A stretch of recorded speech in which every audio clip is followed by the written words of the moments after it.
তখন আপনার আমার হাবিব সাল্লাল্লাহু আলাইহি সাল্লামের নূর মোবারক আল্লাহ রাব্বুল আলামিন ওই রূহের সাথে লটকাই দিলেন। জোরে বলুন সুবহানাল্লাহ। এই নূর মোবারক যখন আপনার আমার নবী হযরত মুহাম্মদ মুস্তাফা সাল্লাল্লাহু আলাইহি সাল্লামের নূর মোবারক যখন হযরত আদম আলাইহিস সালাতু ওয়াস সালামের রূহের সাথে অ্যাডজাস্ট করে তার ভিতরে ঢুকাইয়া দেওয়া হলো, তার শরীরের ভিতরে ঢুকাইয়া দেওয়া হলো, এই রূহ আর বের হয় না। কি হয় না? রূহ আর বের হয় না। প্রশ্ন করলেন, কিরে রূহ বের হচ্ছে না কেন? যে কি বের হবে, আমি তো এখানে আলো পেয়েছি। কি পেয়েছে? আলো পেয়েছি। এখন তো আর অন্ধকার নয়, এখন তো আলো পেয়েছি। এই জন্যই আপনি আমি আলোকিত নবী হিসেবে আখ্যা দিয়ে থাকি।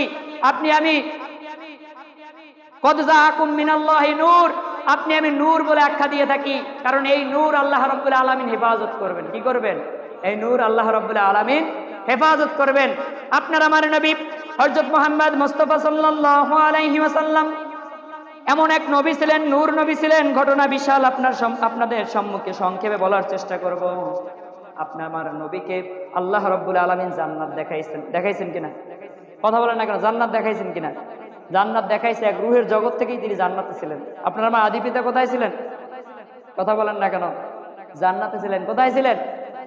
আপনার আমার আদি পিতা আদম আলাইহিস সালাম কোথায় ছিলেন? জান্নাতে ছিলেন। এটা মুখ খুলে বলেন, কোথায় ছিলেন? সন্দেহ আছে? সন্দেহ আছে নাকি যে না জান্নাতে ছিল না? আপনারা আমার আদি পিতা কোথায় ছিলেন? জান্নাতে ছিলেন। ওই যে নূর মোবারকের ঢুকাই দিয়েছে রূহের সাথে, আপনার আমার নবী সেখানে ছিল না? কথা বলেন না কেন?